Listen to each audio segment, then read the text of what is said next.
Está certíssimo. Pois não? Podemos, presidente?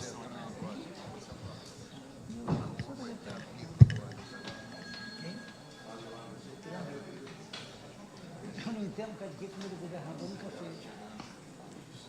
Tudo bem. O governador nunca fez. Você? Eu? Foi sempre, muitas vezes. Porque naquela época eu era neófito. Por favor. Bom, bom dia a todos. Vou iniciar aqui a apresentação dentro da audiência pública da PELOA de 2018, da apresentação do orçamento e do PPA para 2018. A apresentação está dividida em duas partes, que é uma pequena discussão do PPA e uma discussão de alguns grandes temas que foram enviados aqui da PELOA e, evidentemente, né, qualquer dúvida, por favor, só interromper. O tema geral do orçamento que foi enviado para a ALERJ de 2018 é que, em relação ao orçamento, as dotações que foram enviadas em 2016 para o ano de 2017, é que é um orçamento menor. Tá? É um orçamento menor, se os senhores se recordam, nós já tínhamos um déficit orçamentário na lei orçamentária aprovada para o ano de 2017 de 22 bilhões. Esse ano, por conta do regime de recuperação fiscal aprovado, nós temos um déficit orçamentário menor e um orçamento menor. Tá? Vocês vão observar que o nosso déficit orçamentário é da ordem de 10 bilhões e um orçamento menor, muito devido ao não pagamento das obrigações com a dívida pública, que foi autorizado, né, pela União nos termos do acordo do nosso regime de recuperação fiscal. Tá? Essas são as grandes diferenças que a gente vai observar no documento que foi entregue. Começando pelo PPA, bom, só uma pequena pincelada no que a gente está tratando aqui, é uma revisão do ano de 2018, tá? E procura adequar o PPA às transformações que, ano a ano, o nosso Estado sofre, não só nas questões financeiras, mas econômicas, de maneira que possa haver uma compatibilização entre os projetos e a dotação do orçamento como um todo. A próxima página, por favor. Qual é a estrutura programática do PPA enviado? Nós tratamos do macro-objetivos setoriais, objetivos, programas, temos como resultado as metas financeiras e temos depois em detalhamento as ações e os produtos, que são as metas físicas. Então, anualmente, nós temos a revisão tanto das metas financeiras com as metas físicas. Próximo. Portanto, por conta dessa revisão, no PPA de 16 para 19, tá, nós saímos de uma quantidade de macro-objetivos setoriais de 25 para agora uma revisão para os próximos 4 anos, em 2018, de 19. E, consequentemente, objetivos setoriais, nós tínhamos 130. Estamos agora na revisão reduzindo para 120.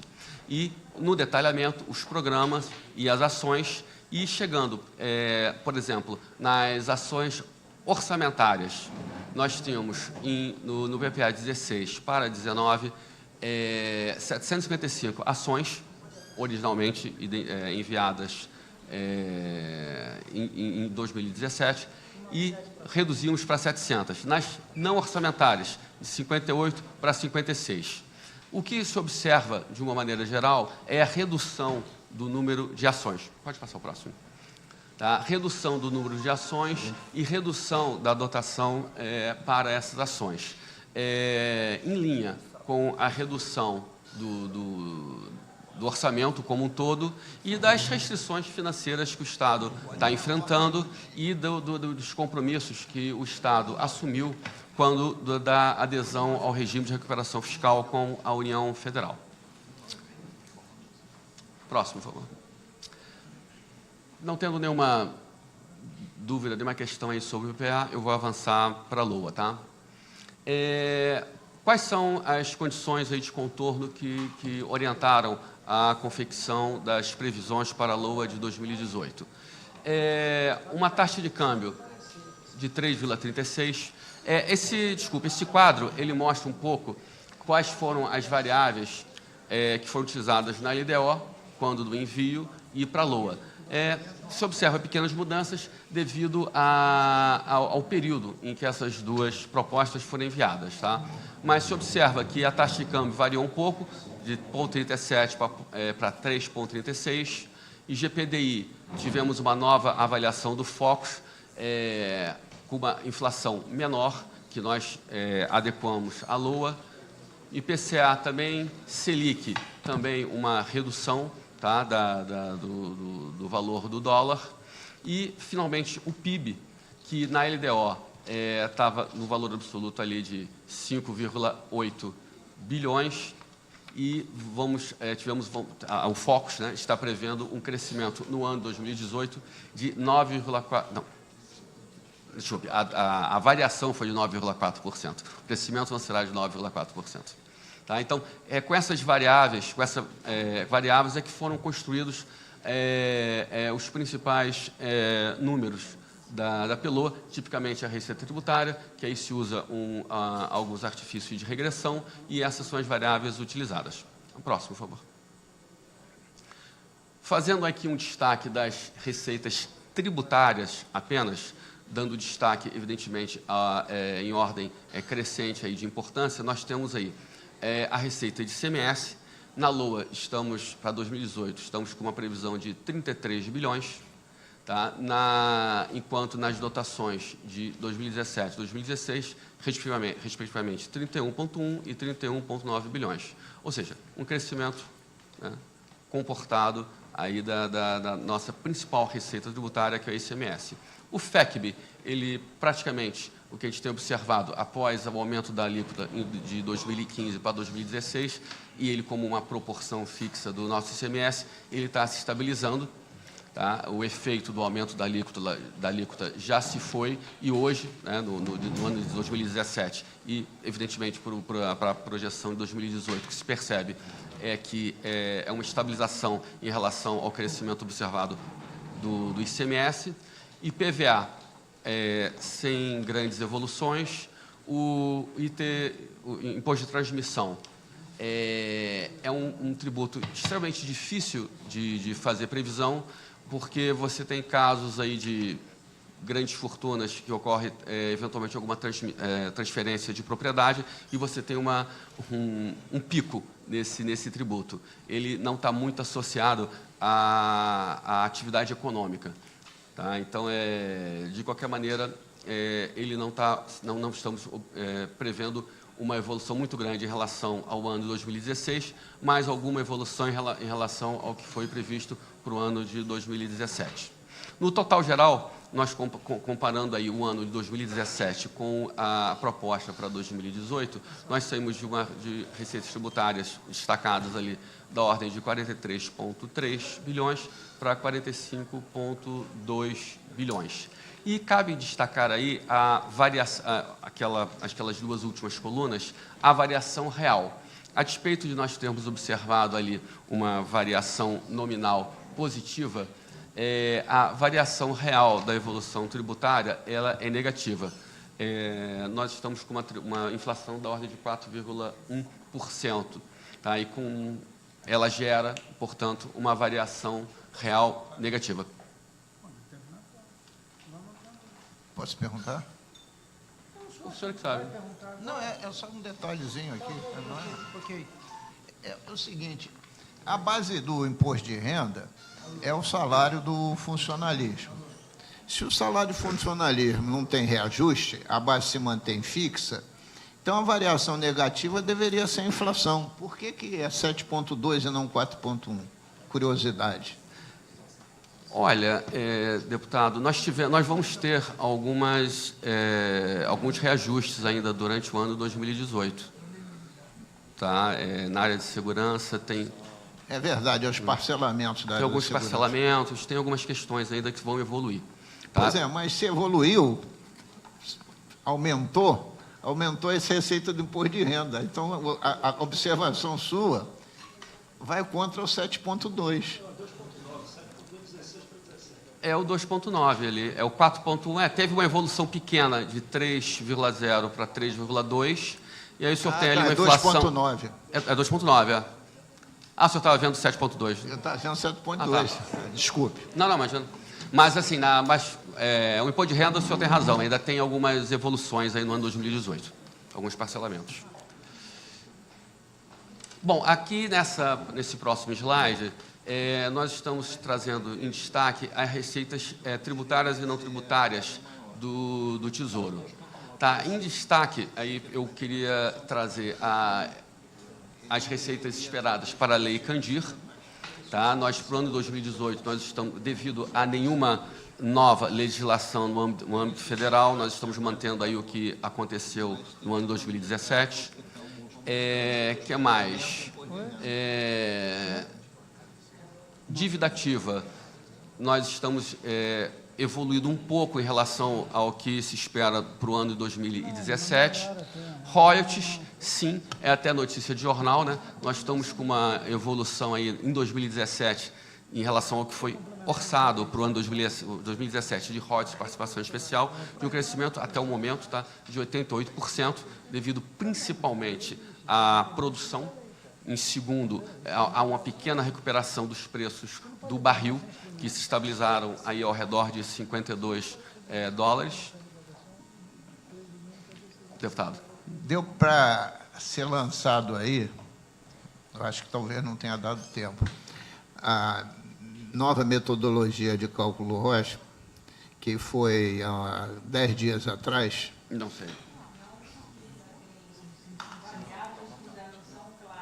Assim, você está se referindo à portaria, ao decreto do presidente e à portaria da MP? Não, ainda não. Então, seguramente... Pode ter um acréscimo, quiçá, de 20%, porque eles expropriaram na transição 80-20, 80 do velho com 20 do novo, talvez possa crescer aí uns 20%. O Rafael aqui está me reportando, a regra de transição ainda não foi definida, aquela que estava no decreto. Foi sim. Foi? Foi. Bem definida. Foi definida contra a gente. Ah, sim. Mas nós estamos 80 ainda discutindo. do velho e 20 do novo. E a Procuradoria ajuizou uma petição junto do ministro Fux, que é o relator original, mas o que está valendo hoje é 80-20 em 2018. Mas esse número não está levando em consideração ainda. Tá? Doutor Luiz, eu vou propor, senão vai ficar uma bagunça. Vai ficar uma bagunça. Porque a audiência pública é para um falar a favor, o outro que discordar falar. Mas eu acho que são importantes as considerações do Luiz Paulo, no sentido de desanuviar algumas dúvidas que existem. Então, se o senhor quiser, eu posso estabelecer como método, fala o capítulo. O capítulo é da Receitas do Tesouro. Depois, se o senhor terminar para falar das Receitas do Tesouro, se o deputado Luiz Paulo tiver dúvida sobre esse capítulo, ou qualquer deputado, interfere, senão a gente vai parar o debate no meio toda hora. Em cada ponto das receitas nós vamos. Então, vamos discutir receita. O que é receita, ok? Perfeitamente, Perfeito, senhor presidente. Eu sou disciplinado. Não, concorda? Senão... Bom, mas, então, após já ter detalhado um pouco as receitas tributárias, as não tributárias eu trouxe em foco somente royalties, a Lei Candir, tá? E o total bruto, tá? Em que nós podemos observar ali, nominalmente, um crescimento de 7% em relação ao ano de 2017. Próximo, por favor. Receita corrente líquida. A receita corrente líquida, como os senhores sabem, ela é um número criado a partir das receitas correntes, receitas de capital, que nós apuramos uma receita total bruta e aí ocorrem algumas deduções, chegando-se, então, à receita corrente líquida, que é utilizada por uma série de transferências e de índices para o nosso Estado. Em relação a 2017, a receita corrente líquida, ela cresceu 1,8 bilhões de reais. Tá? Muito devido ali ao aumento da receita total bruta e um pequeno aumento das deduções, resultando nesse crescimento de cerca de 1,8 bilhões em relação à dotação de 2017. Em 2017, só fazendo uma observação, nós tivemos a venda da Folha, que é um evento não programado, né, não foi programado, e que conseguimos oferir aí cerca de 1,3 bilhões, vai ter impacto aí na estatística, e acontece bastante com a Receita Corrente Líquida do Estado. São esses eventos não programados. O próximo, por favor. Aí nós temos a variação da Receita Corrente Líquida, tanto nominal quanto real. O que se observa em relação ao do ano de 2017 é que, nominalmente, como eu comentei, temos ali um aumento de cerca de 1,8 bilhões de reais, que é um aumento nominal, mas, na realidade, se nós observarmos a inflação esperada por período, nós observamos ali que vai ter um pequeno decréscimo real da Receita Corrente Líquida prevista para o ano de 2018. Se nós observarmos ali, desde 2010, se observa se houver uma interpolação ali dos valores observados desde 2010, que nós estamos com um leve decréscimo ano a ano da Receita Corrente Líquida, tanto real quanto nominal. Isso está em linha ali, principalmente a partir do ano de 2014, 15, da redução da atividade econômica. Próximo. Receitas tributárias.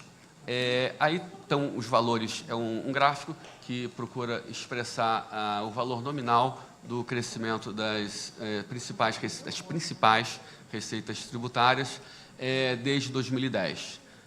Dando foco ali no ano de 2017 e a proposta para 2018, percebemos pequenas variações no IPVA, no FECB, quase nenhuma, e principalmente, né, no ICMS, pequena variação nominal, mas, na realidade, um decréscimo no valor real do crescimento da nossa principal receita tributária, e que reproduz um pouco, completamente, as expectativas de atividade econômica e a recuperação da economia do país como um todo e, né, focando especialmente no nosso Estado.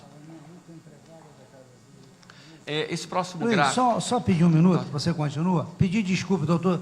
Em primeiro lugar, quero agradecer a presença do doutor Gilberto, já mencionado antes. Gilberto, sem você, juiz ou desembargador?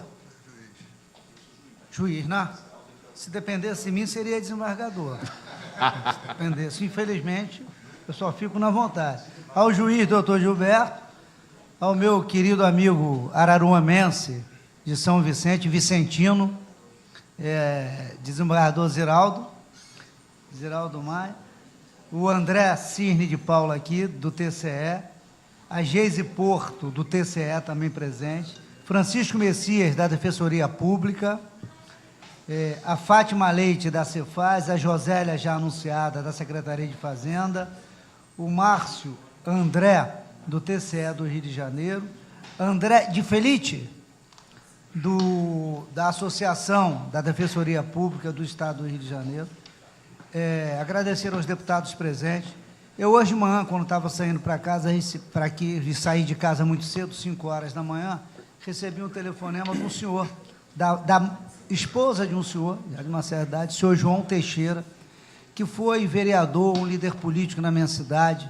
Ziraldo conhece bem o que é do interior, praticamente a pessoa que me introduziu na vida pública, que todos os finais de semana ia para minha casa conversar, com 94 anos de idade, conversar, e ele faleceu. Eu fiz uma promessa de que eu iria ao seu sepultamento, e assim o farei, como essa reunião, uma reunião de audiência pública, de recepção do orçamento, com algumas divergências, o deputado Luiz Paulo queria uma coisa, mas entendeu, conversamos, as emendas se darão a partir que o processo chegue ao plenário, depois nas discussões, algumas questões aqui técnicas, o deputado Luiz Paulo levantou, por isso que eu propus a metodologia de que se discuta por capítulo, terminou da Receita, o deputado Luiz Paulo fará as perguntas dele, franqueada a todo mundo. Queria pedir também, o meu voto está deixado, como nós já decidimos, o voto do relator, o voto, certo, deputado Luiz Paulo? Então, que meu voto fique consignado. Tirei a palavra mérito pela aceitação da forma do orçamento e passar a presidência ao deputado Edson Bertazzo.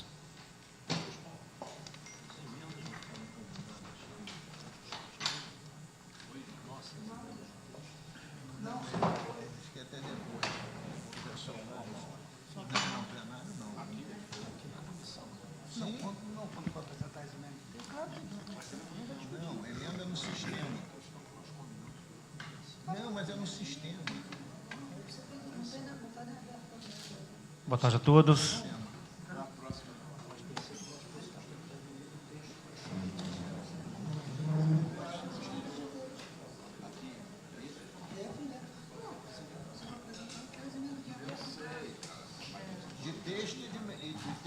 Em continuidade à audiência pública para a discussão da mensagem 31/2017, que dispõe sobre a revisão do Plano Plurianual 2016/2019 e também...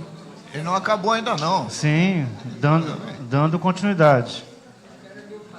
E também a mensagem... PPA. Essa é do PPA ainda. PPA e LOA. Orçamento é qual? Lei do orçamento?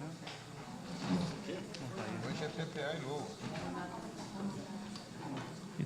E também dando continuidade à discussão da mensagem 30/2017, que estima a receita e fixa a despesa do Estado do Rio de Janeiro para o exercício de 2018. Eu passo a palavra novamente ao senhor Luiz Cláudio, que prosseguirá com as informações e também a apresentação aqui, que já vinha sendo muito bem conduzida. Doutor Luiz Cláudio, por favor. Bom dia, deputado. Bom dia. Boa tarde. Dando continuidade, esse gráfico ele procura expressar a evolução do nosso principal item de tributo, que é o ICMS, de 2010 até o que se espera para o orçamento de 2018, onde se tem ali a evolução nominal e a evolução real. Tá? De novo, com uma inflação de 4,1%, que é o que está na proposta orçamentária, se espera um crescimento para o ICMS praticamente de zero em termos reais.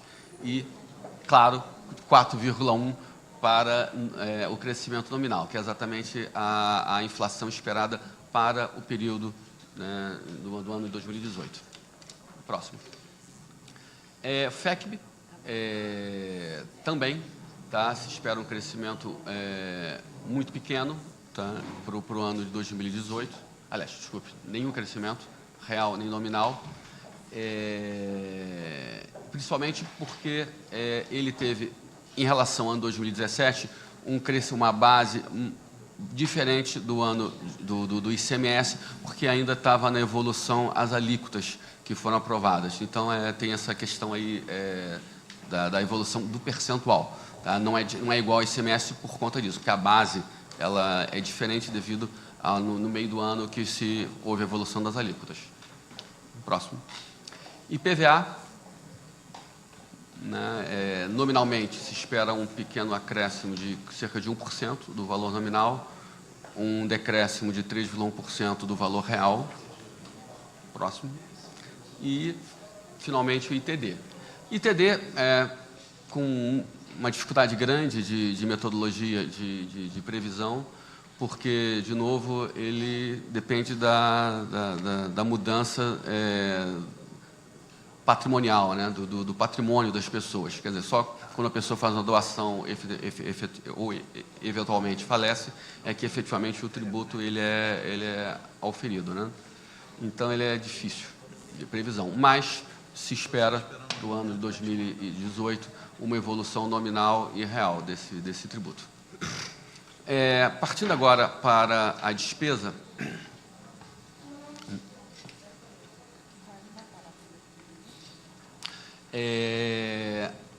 nesse próximo slide, nós temos aí, em ordem decrescente, né, as principais despesas lançadas no Estado. Tá? Nós temos ali a nossa despesa com o Rio Previdência, né, 22,4 bilhões. Essa é a despesa total do fundo. Tá? Nós temos a despesa na área de segurança pública, 11,5 bilhões, e educação, saúde, administração, a área judiciária, EGE, atividades essenciais da justiça, legislativo, transporte, e aí eu caio em itens inferiores a 1 bilhão, como urbanismo, saneamento, etc., fazendo um total geral de cerca de 72,6 bilhões de reais lançados para o orçamento de 2018. Trazendo um agrupamento, uma outra visão de como você pode olhar as despesas, abrindo por grupo de gasto, nós observamos uma concentração grande na área de pessoal e encargos, despesas obrigatórias, atividades finalísticas, e aí você está tratando, nesse momento, das atividades do Estado, segurança, educação, saúde, projetos, reserva de contingência que está concentrado no RJ-Prev, no Fundo Previdenciário Capitalizado, e aí é uma outra maneira de você abrir e visualizar as despesas que estão lançadas no orçamento.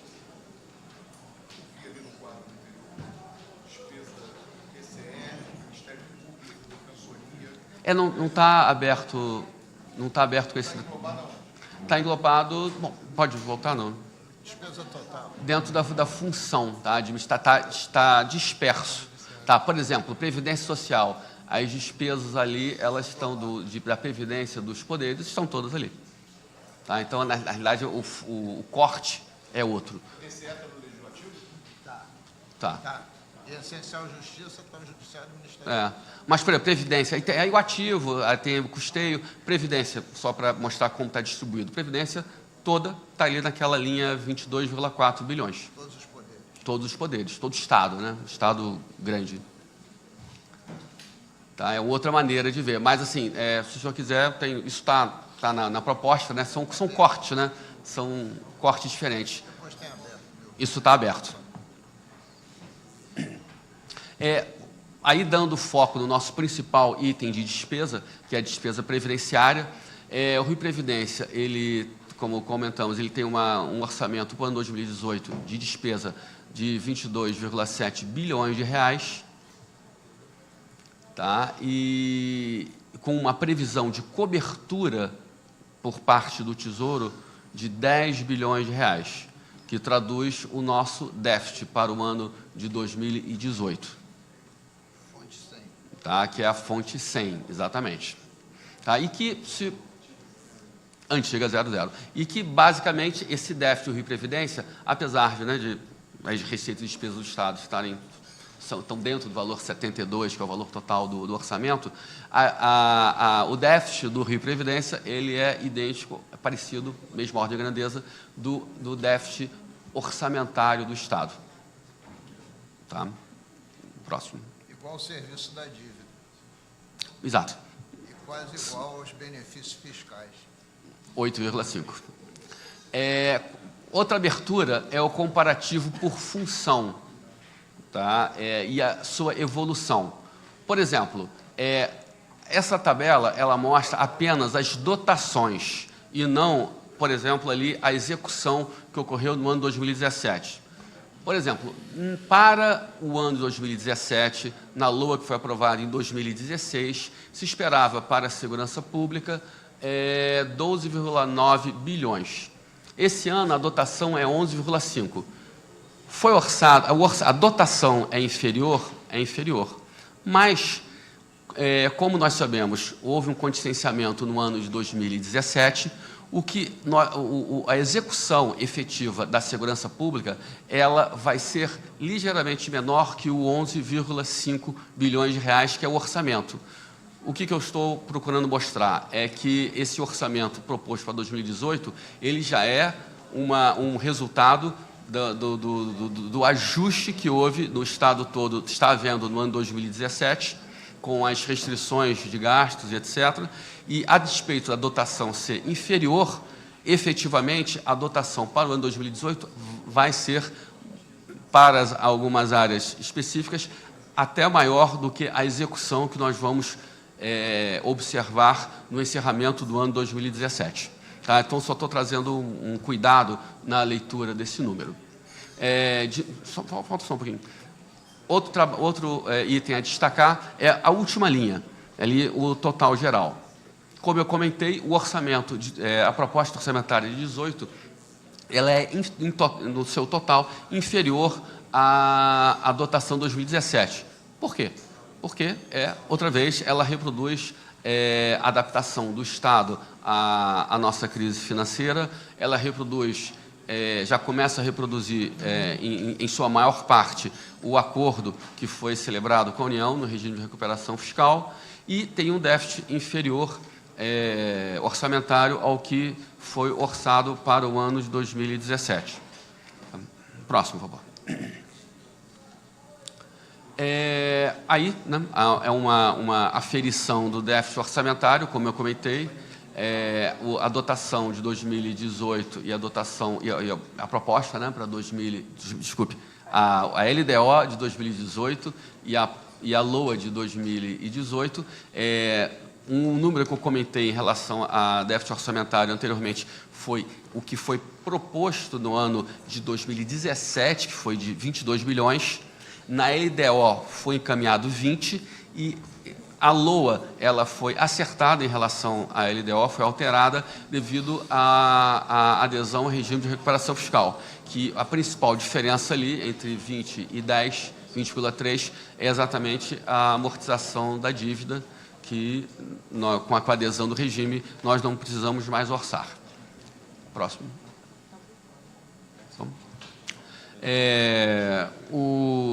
Era essa, eu fiz uma apresentação até um pouco menor do que nós fizemos ano passado.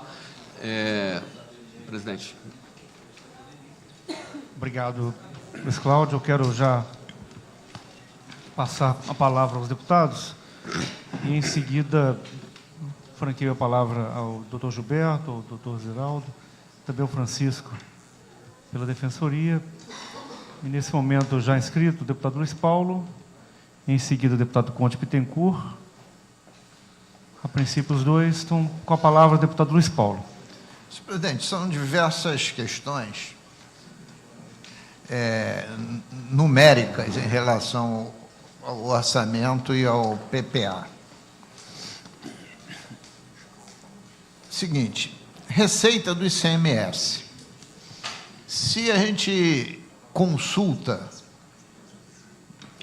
doutor Luiz Cláudio,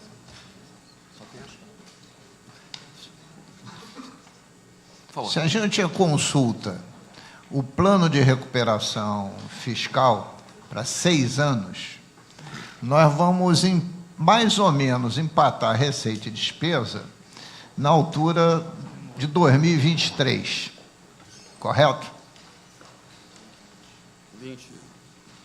23. Mas na hora que empata, o senhor vai ser obrigado, em 2023, lançar como despesa, no mínimo, uns 10 bilhões e meio de serviço da dívida. Correto? Sim. Aí eu abro o orçamento 2023 com um buraco de 10 bilhões, de 23 para 24. Correto? Está correto o meu raciocínio? Deputado, nós viemos aqui preparados para discutir o orçamento. Sim, não, mas eu vou chegar no orçamento. O senhor está aqui com o PPA, é por isso que eu estou falando da pergunta. Estou começando pelo PPA. Lembra que o senhor começou pelo PPA? Comecei. Bom, então me parece que seria justo que a gente tentasse crescer o ICMS real, estou falando de PPA, a 6% ao ano. Porque aí nós teríamos, no final, lá em 2023, um crescimento real de 10 bi, para defasar esse buraco. Então, a primeira questão é para os senhores refletirem sobre isso. Porque senão a gente faz um esforço fiscal imenso, e quando chegar nesse esforço fiscal, que abre o orçamento, a gente abre o outro com um buraco de 10 bi. Então, a primeira questão é para pensar nesse PPA, porque o PPA não é de 6 anos, é somente de 4, mas ele é uma tendência, e nessa tendência eu não chego lá. Então, a primeira questão sobre PPA. Agora, sobre a LOA. No ITD, o senhor considerou a legislação atual ou o projeto de lei absurdo que pune os mais pobres, que está na pauta para análise de emenda no dia de amanhã? Qual foi o seu índice de projeção para o ITD? Foi a legislação atual, claro. A atual. Atual. Porque se aquele absurdo for aprovado, que os senhores dão como aprovado, porque está no plano de recuperação fiscal, o ITD vai ser muito maior. Deputado Luiz Paulo, só para informar que não está na pauta de amanhã. Então, mas então está na pauta de Semana hoje. que vem. Semana que vem. Mas o projeto já veio na casa, enfim. Não, meu querido, é porque está na casa o projeto, já foi emendado. Enfim. Continuando. Aí, deputado, eu até levantei essas questões, deputado Albertazzi, antes. Obrigado, doutora. Sabe que a minha admiração é grande. Se eu ler no inciso 3º do artigo 4º da LOA, consta 9,5 bilhões de reais de refinanciamento da dívida pública estadual constante do orçamento fiscal. Eu não acho esses 9,5 no orçamento fiscal. Diz respeito a uma ação só, está na página 357 do volume 2. É a ação 003, que fala só da despesa de juros e amortização. Mas aí, vocês me perdoem, deputado, ela não pode constar do texto. Porque, se o senhor ler o texto, se ele faz parte do orçamento fiscal, ele está incluído nos 72 bilhões. Mas em que programa de trabalho que não aparece na exposição? Nos seus resumos, olha só, tudo aquilo que aparece numa ação tem que aparecer nos resumos. Não aparece em resumo nenhum. Sim, queria uma ação específica, mas tem que aparecer porque é serviço da dívida. Deputado Luiz Paulo, Vossa Excelência tem o direito de perguntar. Se a resposta não for satisfatória, o relator depois cuidará para que... Mas eu não estou só perguntando, eu estou mostrando ao senhor. Se está numa ação, tem que aparecer no resumo. Sim, mas esse é um ponto, serviço da dívida, sim, isso é importante. Esse é um ponto de vista. O relator vai analisar o caso. Não é mas um no ponto momento de adequado. vista. Nós estamos discutindo agora, definiu o deputado Paulo Melo, a forma do orçamento, e não o mérito. E eu estou na forma. O inciso 3º diz que tem 9 bilhões e 500, incluso no orçamento fiscal. E no resumo do orçamento fiscal, não aparece. É o serviço da dívida. Porque, se ele faz parte do orçamento fiscal, eu posso subtrair dos 72, 10. Aí o rombo não é 10, é 1,5, deputado Albertazzi. É uma questão, isso é matemática. O senhor está entendendo? Se faz parte do orçamento fiscal e nós não vamos pagar, então o orçamento total não é 72, é 62. Se é 62, o rombo não é 10, é 1,5. O senhor está entendendo? É uma questão relevante, pô. Eu compreendi. De fato, a informação está correta, está na página 357, conforme... Eu tá sei. aqui. Mas esse é um ponto que nós podemos depois trabalhar. Sim, querido, mas eu estou levantando porque eu quero saber qual é o rombo do Estado. Qual é o rombo do Estado? Orçamentário, 10 Eu, por exemplo, tenho uma pergunta aqui. Não é verdade. Se talvez... está no total dos 72, o rombo não é 10. Você está entendendo? Então, tem uma informação no texto errada. E no seu voto também errada. Se isso que eu estou levantando é verdadeiro. Porque se faz parte do orçamento, se ela somou nos 72 bilhões, Luiz Paulo, o rombo não é 10. Você acabou de dizer que a discussão nesse momento é de forma e não de mérito. Mas isso é forma. Eu não posso, Então, eu não posso acompanhar o seu voto com os números que, no meu entendimento, estão Claro, errados. É forma. Eu compreendo o voto do relator, deputado Paulo Melo. Mas, até por exigência de Vossa Excelência, o deputado Paulo Melo já retirou o termo mérito e até retirou de forma equivocada na minha avaliação. Porque o artigo 97 é claro. A discussão nesse momento até pode ser também por mérito, não por forma apenas. Então eu posso emendar, não tem problema nenhum. Se é mérito, eu posso Não, emendar. deputado Paulo, não é essa a questão, mas teremos um momento adequado para a apresentação de emendas, para a apreciação do relator. Se Vossa Excelência estiver correto, como já ocorreu em diversas vezes, o relator certamente acatará a emenda. Mas a audiência pública não é hoje? Claro, mas para a discussão. Eu não tenho outra oportunidade que não seja o dia de hoje, para ter um esclarecimento. Que eu pego um texto e pego um livro, que o texto e o livro não empatam. O deputado, é isso. Eu tenho uma pergunta também de receita. Mas eu não acabei. Sim. Não acabei. Que Essa é a talvez primeira. até seja que vá ao encontro daquilo que Vossa Excelência quer, mas eu vou esperar Vossa Excelência terminar. E depois do Então, deputado a primeira Conte, questão, eu que é faço a pergunta. absolutamente relevante para mim, é essa. O deputado, e eu dei diversas entrevistas, e o nosso secretário, né, para mim ele é secretário de planejamento, enfim. Para mim continua sendo. No meu organograma continua sendo. Nosso secretário falou que a diferença, exatamente, entre esse orçamento e o do ano passado, e eu concordo com ele, de 9 bilhões, é que neste não tem o serviço da dívida. Quando ele soma o serviço da dívida no orçamento, essa afirmação passa a não ser válida. Você está entendendo? Essa é uma questão importantíssima, isso tem que ficar claríssimo. Eu acho que, contabilmente, ele tem que, em algum lugar, dizer que ele está lançando essa dívida, ele tem que fazer um lançamento contábil, porque ela vai ser amortizada daqui a 6 anos. Ele tem que fazer um orçamento contábil. Mas, ao mesmo tempo, se ele lança como despesa, ele também tem que dar saída, tem que dar entrada como receita, para um anular o outro. Contabilidade ativo e passivo tem que, em tese, empatar. Então, essa é a primeira questão. A segunda questão, que eu já tinha levantado antes, né, é que a despesa intra-orçamentária lançada no texto é de 4 bilhões e 800.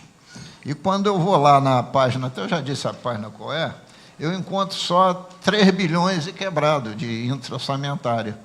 Eu preciso saber qual é o valor de fato que vale. Esse a gente ainda está verificando. O quê? Esse a gente está verificando aqui, ainda não precisa falar.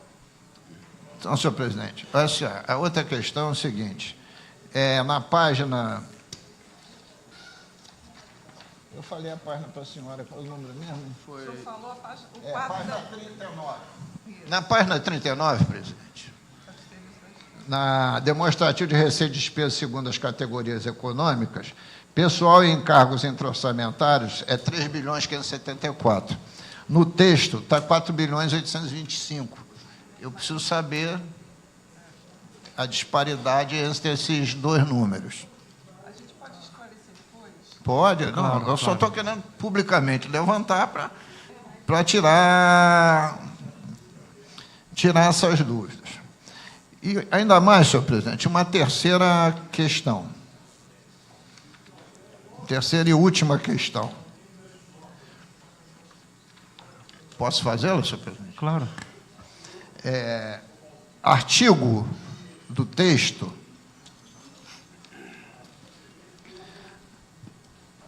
Artigo 18. Artigo 18. Respeitado o decreto estadual, doutor desembargador e doutor juiz, respeitado o decreto estadual 45874, de 28 de dezembro de 2016, fico desvinculado dos órgãos, fundos ou despesa, até 31 de dezembro de 2023, 30% das receitas correntes nos termos de que dispõe a emenda constitucional número 93, de 8 de setembro de 2016. Essa emenda constitucional, deputado Albertazzi, é que cria a DRE, desvinculação dos recursos do Estado. E esse malfadado decreto 4584, de 28/12, quando o exercício já ia acabar, desvinculou 30%, deputado Ponte Bittencourt, de ciência e tecnologia, 30% do FECAM e 30% do FEIS, Fundo de Habitação, né? Como um decreto do governador pudesse alterar a emenda constitucional e lei. Nós temos uma ação direta de inconstitucionalidade do mês de janeiro, que fomos, com toda a área da ciência e tecnologia, o deputado Ponte Bittencourt, fomos ao presidente do Tribunal de Justiça, doutor Milton, desembargador Milton, para pedir prioridade do relator, e o Ministério Público já falou, mostrando a inconstitucionalidade desse decreto, e estamos aguardando que o desembargador coloque em pauta. É um decreto importantíssimo, porque...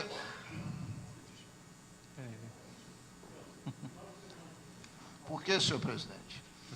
Se esse decreto for considerado pelo Tribunal de Justiça inconstitucional, como o será, porque eu jamais vi na minha vida nada tão inconstitucional, você, por decreto, alterar a emenda constitucional e alterar a lei, vai mudar aqui os parâmetros todos do orçamento, porque eles tiraram 30% do FEIS, tiraram 30% do Fundo de Ciência, da Ciência e Tecnologia, 30% do FECAM, e ainda contingenciaram 30% do geral. Então, essa é uma questão absolutamente relevante no orçamento. É claro que eu não posso, não está decretada a inconstitucionalidade, mas digo, os desembargadores está aí, o doutor Luiz também, que acho impossível que eu vá perder essa ação. Acho impossível. Então, essa é uma questão absolutamente relevante. Porque o dia que decreto puder mudar emenda constitucional e lei, realmente a ordem jurídica está profundamente abalada. Muito obrigado, senhor presidente. Doutor Luiz Paulo, Vossa Excelência estava citando... Artigo 18... Não, tudo bem. A questão da intra-orçamentária, na página 10, é isso? Isso. Não, página 30. 30. Qual o valor que consta aí na 30? 3 bilhões e 574. Não, o valor que está no texto. 4 bilhões e... Que está na página 10, 400, é isso? né? 4 bilhões e 125. Então, porque Está Vossa na página Excelência 10. talvez não tenha somado aqui, porque são dois itens, né? Que está na página 16, 3574.883, mais 1.250. A página 16. Se eu estiver errado, também pode me corrigir. Os somados, os dois, dá exatamente o que está no texto. Então, está correto. A página 16 consta lá. Despesas correntes. 3.431. Não. O senhor tem razão. Tem lá 3.574 mais 1.250. eu grifei o de baixo. As duas juntas correspondem exatamente o que está no texto na página 10. Mas aí, ao mesmo tempo, a gente tem que ver lá se tem que acertar o quadro da página 39, então.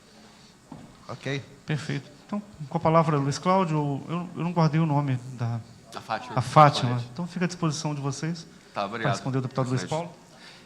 Deputado, dando evolução aí às suas questões, sobre a questão do tratamento da evolução do ICMS. Tanto do regime de recuperação fiscal, que foi aprovado, quanto, aí no caso, a LOA de 2018, a métrica de evolução do ICMS, até como através de uma função, né, que leva em consideração as variáveis econométricas aí do país, o passado da evolução da arrecadação tributária do Estado. E, assim, o senhor estava comentando que deveria ser 6%. É um esforço, tá? Mas assim, a visão orçamentária e a evolução que os nossos modelos econométricos eles prevêem para o curto prazo, eles não podem fugir da econometria. A despeito, concordo com o senhor que nós temos que fazer o maior esforço possível de arrecadação, e aí tem ações aí tanto da Fazenda como da própria Procuradoria, né, para tratar dessa questão. Agora, no curto prazo, realmente a gente fica limitado ao modelo econométrico, que são as variáveis que existem para a previsão da receita. Senhor presidente, posso replicar muito curtamente? Claro. Secretário, se a gente se basear nas medidas econométricas, no termo de ajuste fiscal, nós não vamos chegar a lugar nenhum. A gente vai manter o status quo, porque as medidas econométricas nós estamos olhando para o passado e projetando para o futuro em cima dos indicadores econômicos. Eu produzi um trabalho provocativo, pedi para a minha assessoria mandar tirar uma cópia, vou entregar ao senhor, que nós estamos perdendo na ordem de 75% do total do ICMS arrecadado. Somado aí sonegação, incentivos fiscais, Lei Candir, uma série de questões. E o que nós temos defendido é que a Subsecretaria da Receita seja como fosse um órgão de Estado, passar para ela todos os elementos técnicos necessários e a Secretaria da meta de desempenho, de crescimento de 6% efetivo ao ano. Porque aí nós vamos ter ganhos, porque na econometria nós não vamos ter ganho. A gente vive uma situação de desespero, por isso que a minha sugestão. A econometria não vai resolver o nosso problema para frente, vai manter o status quo. Obrigado, senhor. Deputado Conde Bittencourt.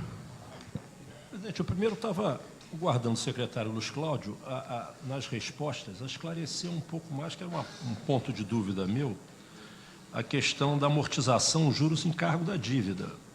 Eu estava um pouco na linha do deputado Luiz Paulo, isso não ficou claro para mim. Quando eu vou à análise do orçamento da Peloa, que para cá foi encaminhado, eu encontro 511 milhões aproximadamente, entre juros, encargos e amortização.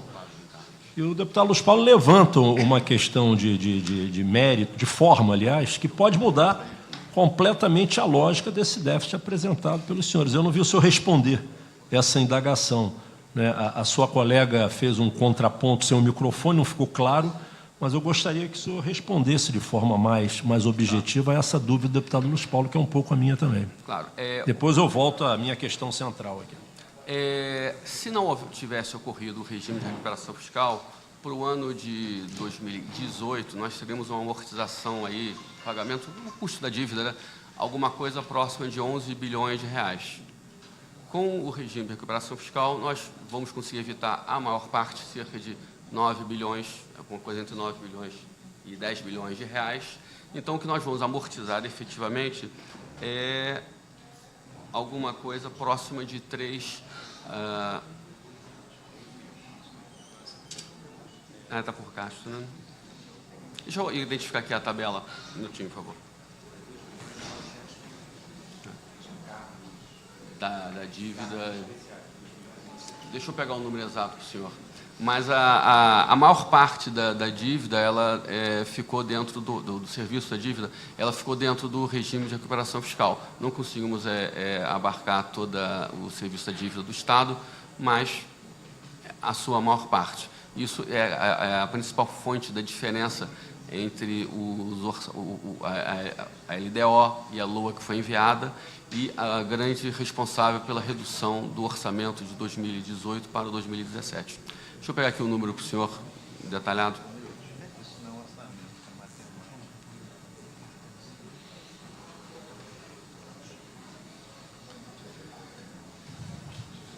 Deputado Conde, Não, está satisfeito? respondendo aí no deputado Luiz Paulo. Enquanto o senhor quer fazer a sua segunda questão... Presidente, a minha outra questão é um pouco no mérito. Mas, passando para a Fazenda, uma preocupação, já antecipando o cenário do cumprimento dos 25% constitucionais em educação, que temos debatido aqui na Comissão de Orçamento. Veja, secretário Luiz Cláudio, o governo ele vem cumprindo rigorosamente o limite do mínimo, 25%. Varia muito pouquinho, 25,01, 25,08. Em 2016, esse é um debate que eu começo a ter com o Tribunal de Contas do Estado, que, na minha visão, faz uma interpretação equivocada quando aprova contas de governo e encara despesas públicas, não os 3 níveis do cumprimento da despesa, para em liquidação. O Constituinte, quando estabeleceu os 25% mínimos em educação, é para que esse recurso chegue na atividade finalística da educação. E o tribunal, como todos os tribunais de contas do país, encaram que, ao liquidar, você cumpriu o dispositivo constitucional. Só que, no Rio de Janeiro, secretário, no orçamento de 16, nós deixamos de pagar 1,3 bilhões dos 25% da educação. E só pagamos em 17 492 milhões. Ainda devemos dos 25% de educação.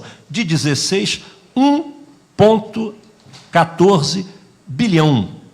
1,14 bilhão. Se olharmos o orçamento de 17, a lógica seria o quê? Um 1/10, pelo menos próximo desses 25%. Até setembro, nós estamos deixando de cumprir nos 25% 1,9 bilhões do orçamento da educação. Então, somando aí o que ainda temos de RP de 16 e RP de 15, há um déficit, né, no orçamento da educação de algo em torno de 3 bilhões de reais. Ou seja, para mim, despesa pública é empenho, liquidação e pagamento. Não tem como interromper a tese da despesa pública na liquidação. Então, o que o governo vem fazendo há alguns anos é uma verdadeira pedalada no cumprimento dos 25% de educação. Está se acumulando. Eu estou preparando uma arguição disso aí junto ao Tribunal de Justiça, já que o TCE ainda não me responde. Estou preparando uma arguição pela Comissão de Educação, porque o Estado não vem cumprindo os 25% de educação. Isso tem gerado as consequências na ponta. É só a gente olhar hoje como funciona a rede pública própria de educação do Estado do Rio de Janeiro. Não tem porteiro, não tem auxiliar de disciplina, a merenda no passado, 2 dias foi merenda fria, né? A limpeza da escola no passado, 2 dias não foi feita porque se reduziu por não pagar o terceirizado, a empresa terceirizada se viu no direito de diminuir pessoal. Então, eu estou aqui, presidente, claro que estamos entrando aí no mérito, mas eu estou apontando um problema grave que está se acumulando na execução do orçamento do Estado do Rio de Janeiro há alguns anos, mas acumulando muito esses 3 últimos anos. Então, nós temos ainda de RP, presidente Albertassi, dos 25% de educação de 2016, 1 bilhão em aberto. Queria saber como é que o governo vai conseguir executar, até o final de 17, esse RP de 16, e devendo já até o mês 9, 1,9 bilhões nos 25% de 17. Então, é uma preocupação que eu estou sinalizando, e o meu voto contrário às contas de gestão se deu por essa questão. O governo está pedalando, vocês da Fazenda, não estão acompanhando, né, os gestores da educação no cumprimento efetivo do dispositivo constitucional, que é muito claro. Despesa de educação. Estamos acumulando 3 bilhões de reais. Então, eu queria fazer essa observação, presidente. Claro que é de mérito, e também, trazida aqui pelo deputado Luiz Paulo, a questão dos 30% de desvinculação das despesas obrigatórias, especialmente, nossa representação diz respeito a todas as áreas, mas especialmente em inovação, ciência e tecnologia. Ou seja, o corte, o governo vem insistindo também, entra ano, sai ano, em não cumprir, tá, os 2% constitucionais que a FAPERJ tem direito. Então, é uma outra questão séria, né? O poder público no executivo, ele está frente a uma crise que ele tem que fazer opções. Tem que fazer opções de políticas públicas. Não dá para a gente ver um PPA que continua sendo um pouco uma peça de ficção, né? Está devendo 3 bilhões quase acumulados em educação e apresenta um PPA propondo a construção de escola, reforma de escola. Esse PPA ele não dialoga com a LOA, não dialoga com a LOA. Parece que são equipes diferentes. O senhor sabe que eu lhe respeito muito, sei da sua história como servidor público, né? Agora, parece que não há diálogo entre o PPA e a LOA. Né? Quando você fala lá em investimento em educação, em construção e reforma, e a gente vai à peça da LOA de 18, nós estamos reservando 0,032% do orçamento da educação para investir. Uma rede de 1.400 escolas. Nós vamos investir menos de 150 milhões em manutenção, conservação e obra, em escolas, muitas delas seculares. Se não tiverem a manutenção mínima, em um ano muda significativamente a situação do prédio. Aí, isso estou falando da LOA, que nós estamos aqui aprovando nesse momento. Aí, quando você vai ao PPA, está lá um receituário de construção de tantas unidades, de reforma de tantas unidades, mas quando você vai na LOA, você não coloca, o governo não, o executivo não garante esse orçamento para cumprir aquilo que está previsto no seu plano de desenvolvimento plurianual. Então, a minha indagação principal na questão da forma era o endividamento, continua sendo um pouco, mas estou apontando já, secretário Luiz Cláudio, que venho aqui indicando, o deputado Albertassi tem acompanhado essa minha preocupação na execução dos 25%, ou seja, o Poder Executivo, ele parece que ligou lá um botão que pouco liga para os cumprimentos constitucionais. Parece que agora não, né, o jogo vale tudo. Né, fez aí um acordo de recuperação fiscal, nós aqui aprovamos a situação de calamidade, mas em momento algum estabelecemos um direito ao Poder Executivo de não cumprir os mínimos constitucionais naquelas políticas públicas que são essenciais. E o Constituinte deixou muito claro essa obrigatoriedade. E o Executivo parece que virou um botão que não tem mais problema cumprir nada. A coisa está tão ruim que é melhor não cumprir nada. Então, a educação, deputado Albertassi, encerrando, está virando uma bola de neve. A continuar nesse ritmo, daqui a 2 anos, nós vamos ter em RP quase que um orçamento anual da educação. Quase que um orçamento anual da educação, como se o Estado tivesse tirado da educação um ano inteiro de despesas, tá, no dispositivo constitucional. Seriam aí as minhas observações, deputado. Deputado Conte, muito obrigado. Antes do Luiz, só assim, deixar muito claro, primeiro que o alerta de Vossa Excelência é muito importante, sobretudo pela linha que Vossa Excelência defende aqui na casa, a linha ideológica em defesa da educação. Mas é importante deixar claro que a apuração dos índices é pelo liquidado e não pelo pago. Então, veja bem, só para deixar aqui esse ponto claro.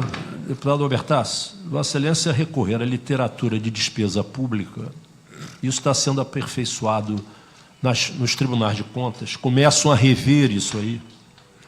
Né? Porque se entendia o liquidado, deputado Albertassi, quando virava muito pouco na diferença entre liquidado e pago. Virava muito pouco e essa diferença não comprometia a execução das políticas públicas daquela área. Mas o Estado passou a virar muito. E, ao virar muito, passou a comprometer as políticas públicas. O problema é que nós estamos acumulando um RP, né, que o Estado não vai ter como cumprir. Nesse ritmo de execução orçamentária não vai ter onde cumprir. De qualquer maneira, né, é uma tese do Tribunal de Contas, eu estou questionando, por isso estou recorrendo ao Poder Judiciário para polemizar essa matéria. Na minha visão, quando Vossa Excelência recorrer à literatura de despesa pública, vai ver claramente lá que a despesa pública é composta de 3 níveis: empenho, liquidação e pagamento.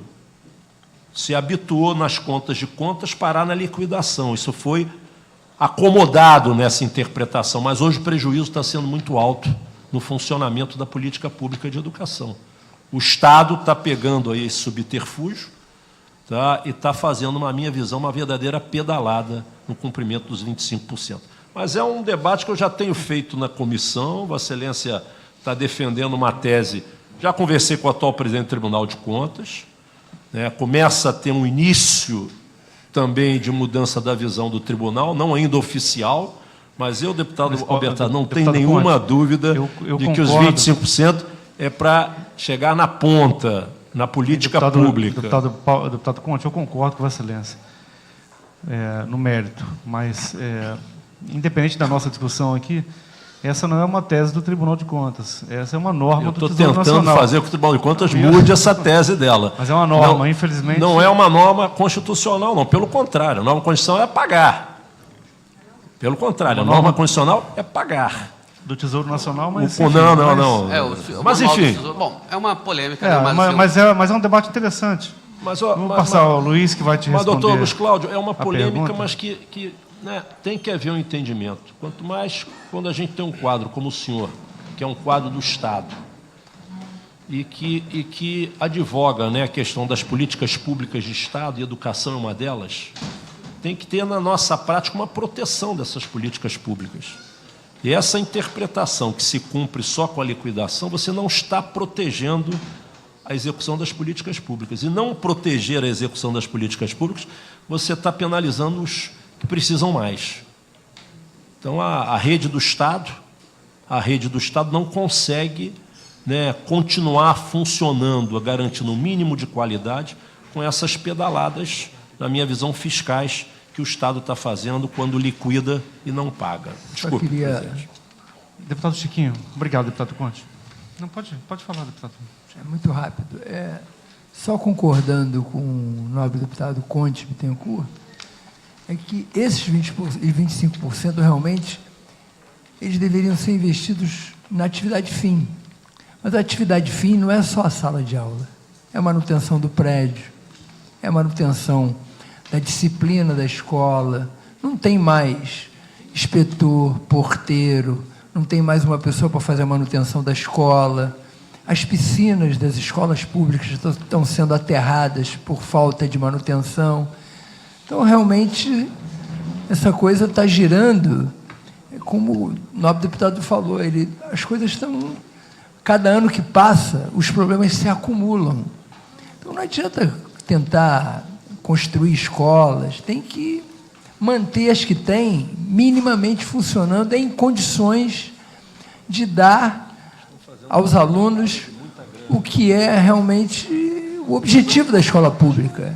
Eu dou um exemplo muito prático aqui. Lá na Vila Olímpica da Mangueira, nós temos um CIEP.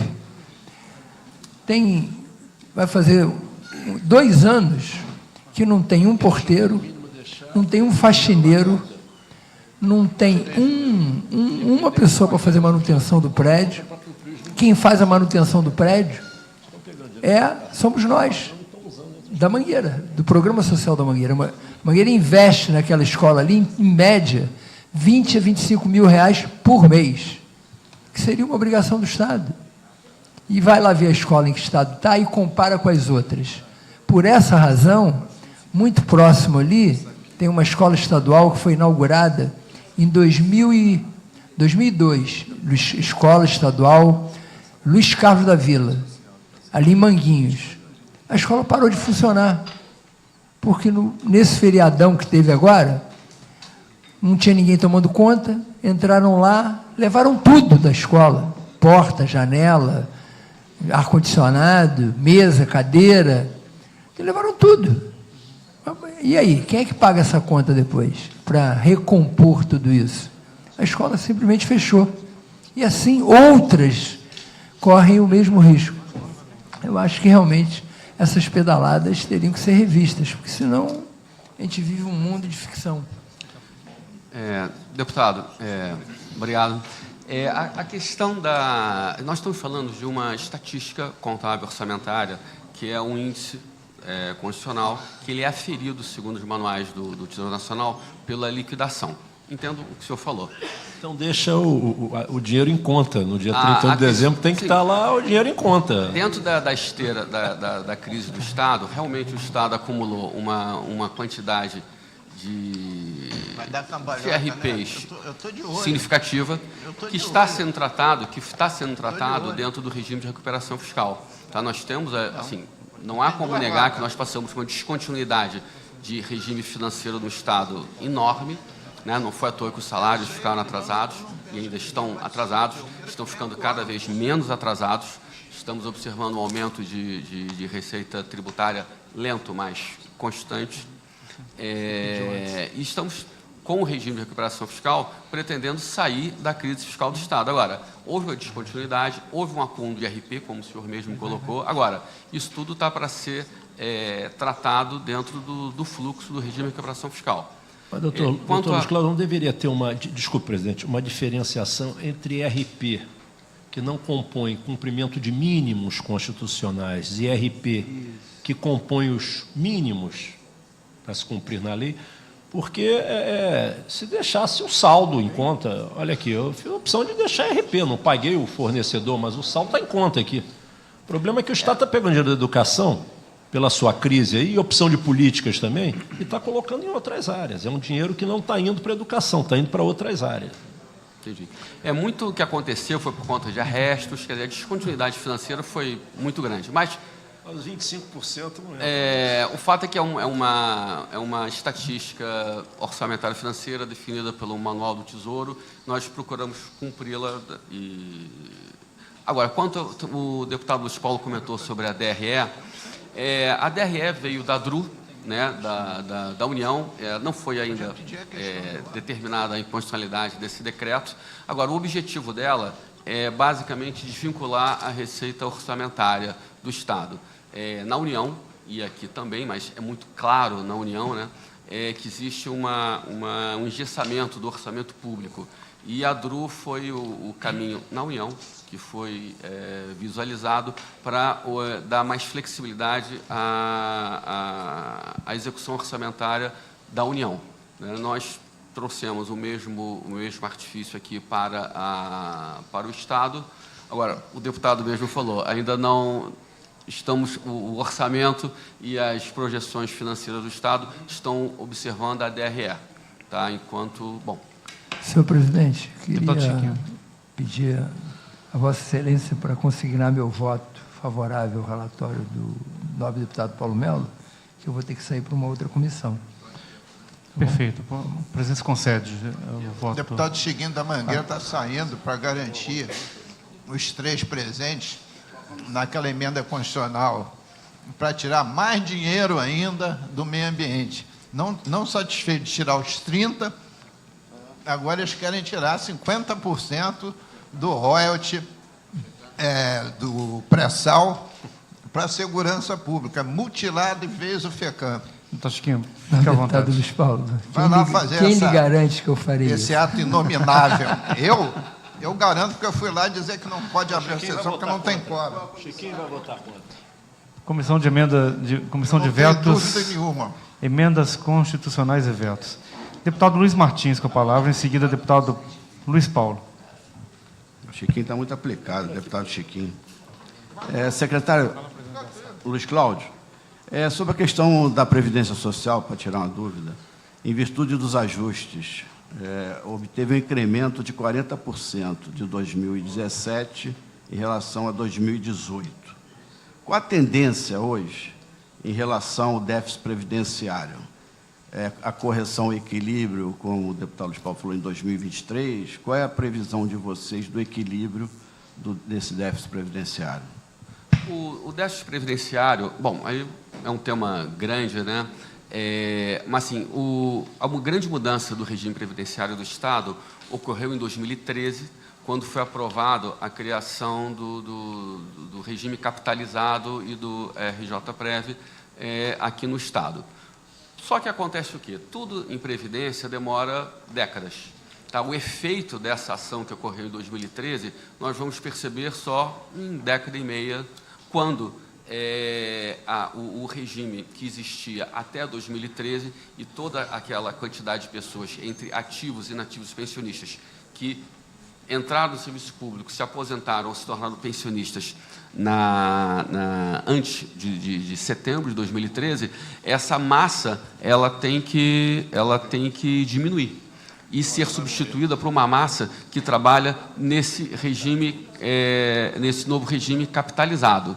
Isso vai demorar muitos anos. Então, nós estamos ainda enfrentando o déficit, e vamos observá-lo durante muitos anos ainda, do déficit do regime antigo. Já percebemos o resultado do regime novo, quando, por exemplo, o plano capitalizado do Estado de Janeiro, ele já tem ativos da ordem de 600 milhões de reais. Tá? São os ativos que estão lá guardados, sendo administrados segundo as normas da Previdência, e que você tem lá investidos em títulos públicos federais, etc. Quer dizer, estão muito bem gerados. Então, está se criando, para essa massa de cerca de 17 mil pessoas, funcionários, alguns aposentados, alguns já pensionistas, que estão nesse regime novo, ele já tem o dinheiro dele lá guardado, daquela massa, coisa que não existe e não existia para o regime das pessoas que estavam dentro do Estado até setembro de 2013. Tá? Nós vamos ainda perceber uma década aí de déficit previdenciário até que essa curva ela se inverta. Tá? Isso, evidentemente, vai depender das tábuas de sobrevivência que o Brasil vai enfrentar aí nos próximos anos. Por que eu estou comentando isso? Porque, efetivamente, tem variado. As tábuas, com a melhoria da qualidade de vida das pessoas, as tábuas elas têm evoluído com uma rapidez que não acontecia nas últimas décadas. Efetivamente, as pessoas estão vivendo mais, então o estresse previdenciário ele é grande.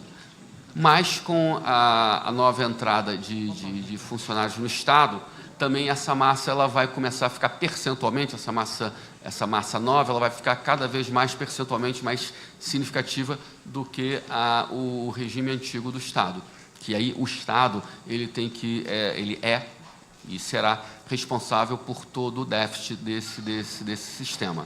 No novo sistema previdenciário, o Estado ele só fica responsável até o teto do INSS, hoje próximo de 5 mil e poucos reais. A partir disso, é o que for acumulado para esse grupo de pessoas. Secretário, o déficit previdenciário, ele só vai empatar lá para 2050, quando todos nós já tivermos tocado para subir. 50, não? É um pouco longe, mas é isso. Só não. Pode entrar lá na sua curva previdenciária, que é isso. Quando a gente tocar para subir, todo mundo aí empata. Deputado Luiz Paulo, quer fazer uma questão de ordem? Quero. Tudo que o deputado Conte Wittencourt falou, eu assino embaixo. Até porque nos meus votos sobre contas, inclusive o voto meu derrotado sobre as contas de 16, desculpe, deputado Conte, abordamos também, além da educação, a questão da saúde, que é 12%. E nós estamos acumulando na saúde praticamente um orçamento da saúde como restos a pagar. E mesmo a saúde, mesmo com liquidada, não cumpriu o índice. Foi 10,46, salvo eu de memória. Mesmo com despesa liquidada. Então, se você liquida, sob o ponto de vista orçamentário, a educação e a saúde, não tem mais orçamento. O comprometimento é enorme. E aí, deputado Edson Bertazzi, eu queria dizer que, viu, deputado Conte, o Tesouro Nacional já foi procurado pelo Ministério Público Estadual e ficou de mudar, sob o ponto de vista da saúde, a metodologia que eu acho que poderia ser a mesma para a educação, dizer o seguinte: bom, você pode ter restos a pagar, desde que o fundo da saúde tenha cobertura para o exercício seguinte, o que valeria o mesmo conceito para a educação. Então, talvez, deputado Conte Bittencourt, o senhor também pudesse, através da sua bancada federal, marcar uma audiência com o Tesouro Nacional. Porque aí, se o Tesouro Nacional mudar a compreensão, eles não têm aqui como dizer, não, siga a metodologia do Tesouro Nacional. Essa é a sugestão. E uma outra sugestão, deputado Alberto, porque o orçamento ele tem que ser uma peça que o grande público entenda. Olha só, sai daqui hoje, fora essa confusão que a gente precisa esclarecer sobre o serviço da dívida, toda a mídia vai anunciar, o orçamento está com déficit de 10 bilhões. É mentira. Porque de resto a pagar vai ter no mínimo outros 10. E o resto a pagar do exercício anterior não é lançado no novo orçamento de jeito nenhum. Como a gente vive uma crise fiscal, era necessário que contabilmente isso fosse dito. Porque tu vai abrir um orçamento não com um rombo de 10, um rombo de 10 formal, mas do ponto de vista de caixa já tem um rombo de outros 10. E se confirmar esses 10 com os outros 10, você vai chegar com um rombo de pelo menos outros 10, não a soma dos dois. Então, você não está entendendo o que eu estou dizendo? Senão o povo não consegue entender. Aí tu pega o governador, ele vem a público e diz assim, não, a nossa situação melhorou muito. Nós saímos de 2017 com um rombo de 25 bilhões, que não é verdade também, é de 19 mais 6, 25, e agora vamos cair para 10. Quando ele diz que é 25, ele soma o resto a pagar. Quando ele diz que o rombo é 10, ele não inclui o resto a pagar. Aí é uma casa de louco. Outro dia até disquei para a Josélia para conversar sobre isso. Ninguém se sintoniza com os números não são claros para ninguém. Com sugestão, Vossa Excelência, não estou perguntando. Claro. Né? Porque precisava lançar essa rubrica. Claro que você vai dizer, mas eu não sei quanto é o resto a pagar de 17. Eu sei que o senhor não sabe, mas estimadamente eu garanto que a Josélia acerta quase na mosca qual vai ser o resto a pagar de 17. Quase na mosca. Deputado Luiz Paulo, só para cumprimentar a querida Josélia, que sempre abrilhanta aqui a nossa Assembleia. Acho que ela acerta na mosca. Deputado Luiz Paulo, o Vossa Excelência tem colocado aí insistentemente a questão dos 9 bilhões. Vossa Excelência está lendo a página 10? Do anexo 1? Do volume 1? Sim. Então, porque talvez tenha sido um erro de leitura. Dá uma olhada. 72.590 bilhões é o total da despesa Orçamento fiscal prevista. Então, aí tem somado aqui 41,9 bi, 30,6 bi e mais 9 milhões. Não é 9 bilhões. Não é bi, é mi. Somados os três... Não, é verdade. Vocês me perdoem, tem toda a razão. Então está esclarecido os 9. Está esclarecido. A audiência pública, os então... 9 não estão lançados. Não só estão tem lançados. toda a razão. Então está certo. 9 milhões e 500. Então hoje eu acertei 2. Obrigado, deputado Luiz Paulo. Eu quero mais um deputado inscrito. Deputado Zaqueu Teixeira. Presidente, eu queria saber da equipe econômica quanto de fato é o nosso déficit para esse orçamento. Porque no passado foram 19, não é isso, deputado Luiz Paulo? Foi, 19. 19. É 22. Esse está devendo o rombo de quanto? De 22? Não, ano passado. Ano passado era 22. E esse ano? Expressou, apurou o déficit orçamentário, eu estou sempre longe, expressou um déficit orçamentário da ordem de 22, A proposta do governo para o orçamento de 2018 é um déficit orçamentário da ordem de 10 bilhões de reais. 10 bi, sem considerar os 9 bi de serviço da dívida que não será. Ah, não, considerando, claro. Não, considerando que não vai ser pago 9 bi. Considerando que não vai ser pago 9 bi, o nosso déficit vai ser 10 bi. Sim, é total de receitas e totais de despesas então, orçamentárias. Continua aí em tese 19. Não. Porque o nosso vai empurrar para frente. Né? Sim, mas aí nós estamos tratando do orçamento de 2018. Existem uma quantidade de passivos do Estado que não é só dívida, e aí são apurados no balanço do Estado, não é na peça orçamentária, e são outras questões. São estatísticas e relatórios diferentes, né? Mas, sim, esse número ele está expresso no balanço do Estado. Tá? Mas não está na execução orçamentária para o ano de 2018. E como restos a pagar, etc. Deputado Luiz Martins já falou, deputado Milton Rangel, quer fazer uso da palavra. Luiz, eu vou fazer duas perguntas, aqui fazendo referência ao regime de recuperação fiscal.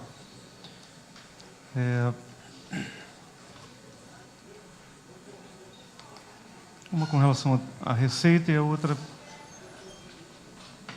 As duas com relação à receita. A mensagem do governador informa que a receita foi estimada de modo conservador. Não está muito claro esse ponto. Aqui não considerando receitas adicionais previstas no regime de recuperação fiscal. Exato. Então, eu gostaria de saber de Vossa Senhoria quais são essas receitas e seus respectivos valores. Tá, eu tenho esse detalhamento aqui. Tem. Bom, primeira coisa, é sobre a própria evolução do ICMS. O deputado colocou que nós não ficamos só na parte econométrica. Existe uma linha no regime de recuperação fiscal que é o aprimoramento da própria da operação da Receita Estadual e que ela vai trazer uma melhoria ano a ano da própria arrecadação de ICMS. Então, nós temos ali uma linha de ICMS baseada puramente na evolução econométrica. Temos uma linha devido à mudança das práticas de arrecadação. Então, é uma outra linha que aí ela procura tratar o esforço da mudança do tratamento tributário. Aí temos alíquota de coisas que foram enviadas e que ainda estão sendo tratadas aqui na LERJ. Nós temos aí a questão da fiscalização. Existe um programa novo na Receita do Estado, que é o Fisco Fácil, em que hoje o contribuinte ele pode visualizar quais são as inconsistências que a Receita Estadual enxerga nele, de maneira que ele não precisa esperar uma fiscalização. Ele pode, por exemplo, envio da GIA. O Estado pode identificar, não, determinada empresa não está enviando GIA, mas ele fala, não, eu enviei, houve um erro. Então, ele vai lá e já corrige esse erro. Ele não espera uma fiscalização anos depois, meses depois, para que ele faça essa correção. Então, existe a certidão fiscal eletrônica. Então, uma série de aprimoramentos da parte legislativa, de práticas e de relacionamento contribuinte, que eles vão melhorar a arrecadação fiscal. Outras receitas adicionais, nós estamos considerando a evolução da produção de petróleo. Tá? Nós estamos observando aí recentemente, principalmente essa semana e nos últimos meses, a volta da rodada de concessões. Tá? Para o ano que vem, ainda na área de petróleo, não só a produção, mas como o preço de referência do petróleo, aquele preço mínimo, é um dilema, uma disputa que nós temos com a União. Nós esperamos que isso ocorra uma evolução, e principalmente na cadeia de óleo e gás. E essas receitas equivalem a quanto, mais ou menos? No ano, elas estão espaçadas dos 6 anos do regime de recuperação fiscal que foram apresentadas e aprovadas lá pelo Tesouro Nacional. Eu posso passar para o senhor, está publicado, eu infelizmente não trouxe aqui. Eu tenho acompanhado aqui com a minha assessoria a publicação que a Secretaria de Fazenda fez. E aqui, comparando sem o regime de recuperação fiscal e com o regime, eu tenho aqui uma diferença de 4 bilhões de receitas correntes e 5,1 bilhões de receitas de capital. Sem o detalhamento, né? Eu não tenho detalhamento. Isso não Isso tem equivale a ano a ano. 9,1 bilhões. Eu não sei se está correto o número. Mas só não tem ano a ano, deputado. Não, eu sei. Eu estou perguntando para... Esse Tem o ano a 18, ano. esse é 2018. Tem um ano a ano, sim. Então, a gente não tem tem aqui o detalhamento do projeto. Não, olha só. Por exemplo, deixa eu dar só um exemplo. Na redução dos incentivos fiscais, o plano de recuperação traz, salvo erro de memória, 1 bilhão e 300. É isso. Mas eu não acho esse 1 bilhão e 300 discriminado ano a ano, isso que eu queria dizer. Não, claro, É o essa valor publicação, global. Ela não consta da lei de orçamento, ela está no site da Secretaria de Fazenda. São vários anexos, diversos anexos. Nós poderíamos dizer que é possível que o Estado tenha um incremento de receita na casa de 9,1 bilhões? Essa afirmativa está correta? Está correta. Tanto que foi um plano aprovado pelo Tesouro Nacional. Tiveram notas que estão publicadas, com exceção de 3 notas técnicas que foram verificadas pelos técnicos do Tesouro Nacional. E, assim, nós temos lá notas que trataram da evolução das despesas, principalmente a nossa principal item, que é a despesa de pessoal e previdenciária. Nós temos detalhamento da evolução das principais arrecadações de tributo, as não tributárias, royalties e participação especial. Nós temos cerca de mais de 20 notas técnicas que foram arruídas, voltaram, corrigidas lá com o Tesouro Nacional, e que elas dão embasamento aos números que foram colocados e que estão publicados lá no site da evolução e do comprometimento do Estado com o regime de recuperação fiscal. Tem lá a redução do incentivo fiscal, com um ganho da ordem de 1,2, 1,3 bilhões. Temos aí incremento tributário devido às novas práticas da Receita e a própria evolução da atividade econômica do Brasil, apesar de um pequeno crescimento. E, quer dizer, existe um detalhamento de tudo. Bom, eu posso depois detalhar com o senhor. Eu gostaria de receber a informação. E eu gostaria, senhor presidente, também de receber, eu compartilho porque com Vossa Excelência. Eu tenho a dificuldade de saber isso ano a ano. Eu sei na leitura de forma global, mas quando eu quero partilhar, eu não pude nem verificar isso no próprio PPA, se foi lançado. Eu compartilho com todos os deputados. Sim. Doutor Luiz Cláudio, a última pergunta diz respeito às operações de crédito, que estão estimadas em 4,7 bilhões. Desse total, 3,5 bilhões são compatíveis com o regime de recuperação fiscal. Então, eu pergunto quais são essas operações de crédito que compõem esse valor de 3,5 bilhões e quais os valores e as finalidades. Tá, bom, temos um total geral de cerca de 4,6 bilhões de operações de crédito. Temos concentração na obrigações contraídas antes do plano de recuperação fiscal, da ordem de 3 bilhões de reais. E aí, pequenos valores como para CEObras, CEAPA, Setur, Rio Previdência, auditoria de folha de pagamentos.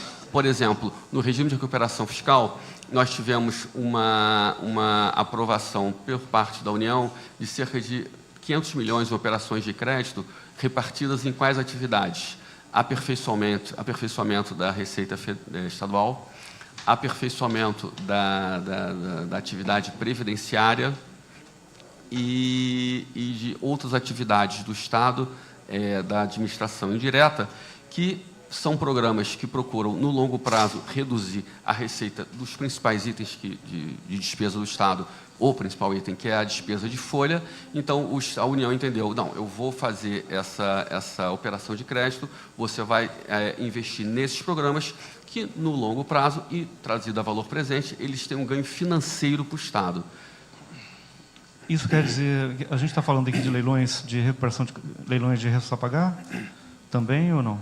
Isso é um item que foi aprovado na Lei Complementar 159, que ainda não foi trazido à LERJ.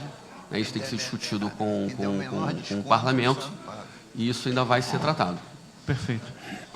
Eu passo a palavra, então, ao doutor Denis Praça. Doutor Denis Praça, primeiro subdefensor da Defensoria Pública.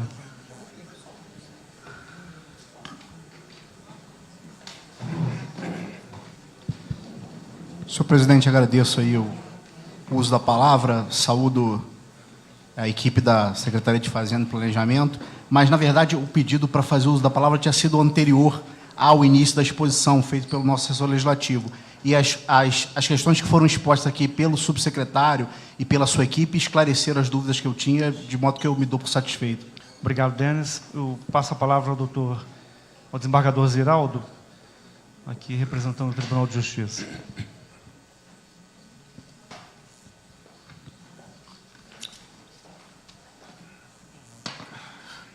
Senhor presidente, entendi desde o início aqui o objetivo da nossa audiência pública, que ela se pauta relativamente às questões formais,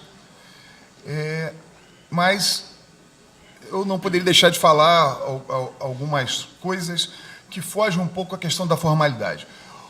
Nós, no Tribunal de Justiça, temos essa preocupação, entendemos a crise financeira que o Estado vive, seus problemas, temos sido um parceiro do Executivo, já demos inúmeras mostras disso, temos vindo trabalhando na questão de precatórios, na questão de dívida ativa, fizemos o nosso dever de casa, tanto que a nossa previsão de orçamento com recursos do Tesouro, basicamente, nominativamente, ela se manteve igual, mesmo com o nosso aumento da contribuição previdenciária, temos procurado nos adequar aos novos tempos.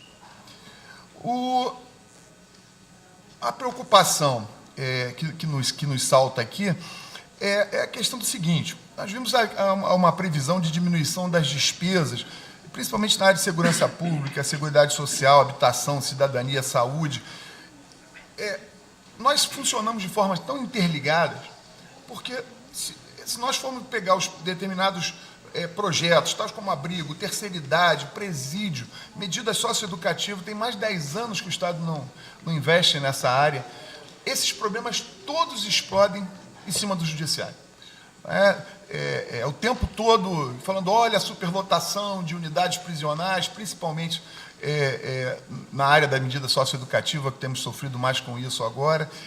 E essa é uma preocupação que eu passo para os senhores deputados, porque a discussão, isso que a gente está colocando aqui, ela é uma questão de mérito que nós não estaremos discutindo aqui quando isso for aberto.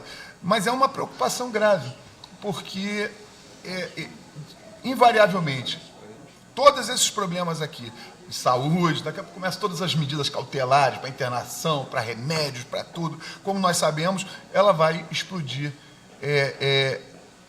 no nosso colo, né?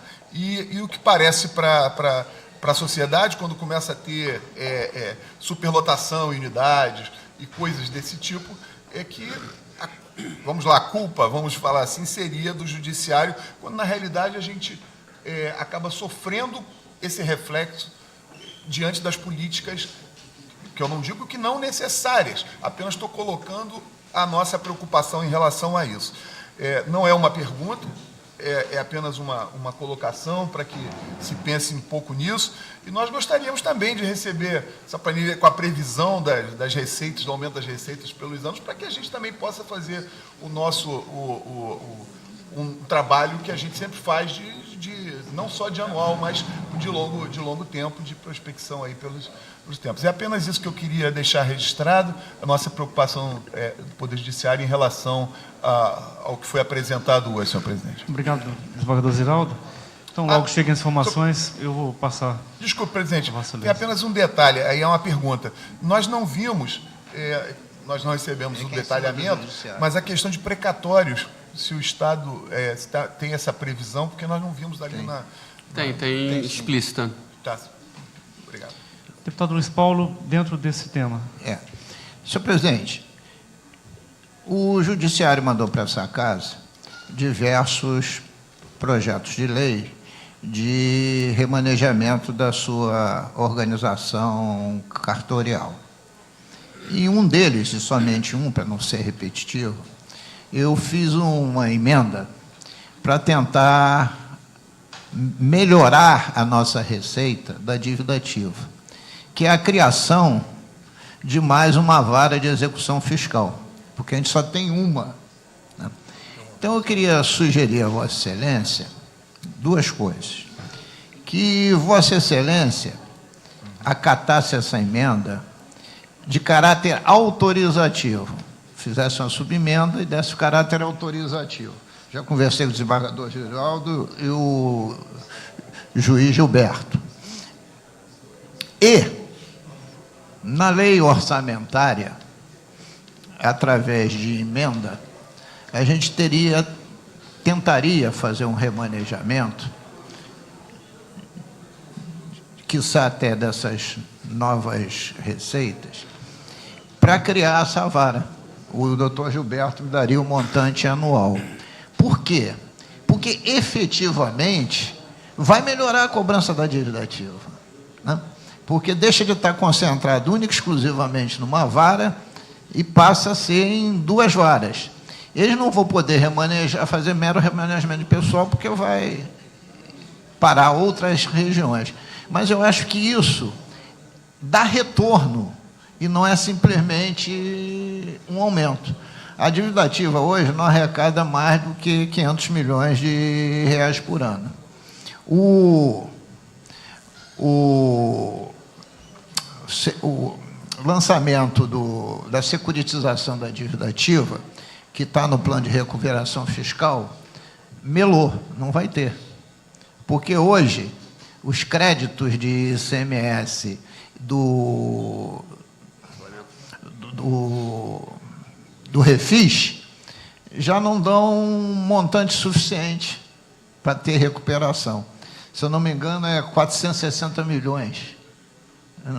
Então, a gente poderia, inclusive, com isso, compensar a perda da securitização do Refis. Então, eu queria só dar essa sugestão, aproveitando aqui a presença do Vossa Excelência. Doutor Gilberto, quer fazer uso da palavra nesse sentido? Não? A discussão, hein, deputado Luiz Paulo? A discussão será amanhã no Colégio de Líderes, mas se o doutor Gilberto, que foi citado, quiser já se pronunciar, sim. Na verdade, o desembargador Zeraldo já colocou as principais preocupações da gente. Quer dizer, a gente tem muita preocupação de retirar recursos de segurança pública, de ações de cidadania, de habitação, porque de saúde, né? A previsão aqui é de se tirar 1,3 bilhões de segurança pública, 500 milhões de saúde, 30 milhões de direitos da cidadania, 40 milhões de habitação. Isso, inexoravelmente, implicará em ações no Poder Judiciário, que também tem, por obrigação, fazer economia. Quer dizer, então, como o Poder Judiciário, que já está assoberbado de demandas e tem a obrigação de reduzir o seu tamanho, né, de reduzir a sua estrutura, vai fazer frente a essa demanda que vem em função da gente reduzir em programas que são intimamente ligados à pessoa humana, à pessoa do cidadão fluminense. Então, isso é uma preocupação muito grande da gente.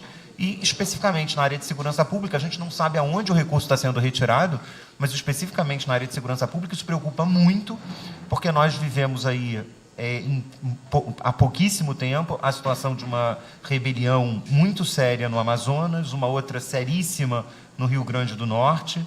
Nós tivemos um debate muito recente sobre a questão da criança e do adolescente, da superlotação das unidades de criança e adolescente. E aí, se a gente retira recursos desses segmentos de prestação de serviço à sociedade, a gente pode ter uma situação de cataclisma dentro do Poder Judiciário, porque não há como o Judiciário atender. A gente já tem hoje uma situação de judicialização da saúde muito grande. Se ela se agravar, é uma piora ainda maior. A outra questão, essa questão da criação de uma vara, quer dizer, a gente entende que não há nada de errado, se essa é uma demanda da sociedade, o judiciário pode caminhar nesse sentido, mas criar uma unidade jurisdicional implica em criar um cargo de juiz, implica em criar um cargo de escrivão, implica em criar, eventualmente, estrutura de analistas judiciários e técnicos judiciários, o que é despesa e que nós hoje não podemos criar. O judiciário não pode tomar essa iniciativa de criar. Então, é importante que essa casa tenha isso em vista na hora da emenda, na hora de votar a emenda. De resto, a preocupação é realmente a questão dos precatórios, né? Porque, assim, me parece que, para que o plano de recuperação fiscal siga, será necessário que o judiciário ateste que o Estado está em cumprimento com os seus deveres e uma das obrigações do Estado é cumprir com o dever de pagar precatório, né? E é necessário, então, que orçamentariamente se faça a previsão do quanto tem que ser efetivamente destinado anualmente ao pagamento de precatório. Só no ano que passou, a dívida de precatório do Estado foi de 900 milhões, no ano de 2016. Então, é preciso que o Estado defina se vai pagar no ano de 2018 uma dívida de precatório nessa ordem de valor, ou, quiçá, e tomara menor do que isso, mas que certamente não vai ser menos do que 500 milhões, ou se vai aderir à emenda constitucional 94, que é uma questão que a gente já está pondo há algum tempo para o Estado. E uma última preocupação nós estamos licitando a folha do Poder Judiciário. Eu não sei se dentro do orçamento do ano que vem foi prevista a venda da folha do Judiciário. Tá? Então, é uma outra questão que a gente também pondera. Não foi previsto, eu acho que não foi, mas eventualmente terá que ser previsto. Desculpe, são essas suas colocações. Obrigado pela oportunidade de falar. Querem responder sobre essa questão? Doutor Luiz Cláudio. Fátima. Da venda da folha, se foi previsto por vocês como receita própria, está dentro do orçamento. Foi iniciativa do... Eu não sei se eu confesso que não sei se está prevista, porque como a gente esperou o Estado licitar a folha e a gente mandou a proposta orçamentária antes disso e a gente só fez a licitação, o edital de licitação posteriormente, a gente só tem a previsão de quanto se prevê de mínimo de arrecadação posteriormente. Então, provavelmente, isso não deve estar, a gente tem que conversar com vocês para tentar incluir isso. Isso podemos fazer por emenda, sem dificuldade alguma, essa previsão. Luiz Paulo, então amanhã na discussão, se houver consenso aqui com o Tribunal de Justiça, acatarei aqui a emenda e em seguida na discussão da LOA, já com a possibilidade de emendas, aprovamos também a emenda para custear a vara de execuções fiscais. Bom, eu tenho aqui em mãos, então, os dois pareceres do relator, deputado Paulo Melo. Então, eu vou aqui, nesse momento, encerrar a audiência pública, convocar para, em seguida, em 3 minutos, a nossa... Já podemos fazer imediatamente. Então, se há consenso, encerro a nossa audiência pública e declaro aberta a 8ª reunião extraordinária da Comissão de Orçamento, Finanças, Fiscalização Financeira e Controle,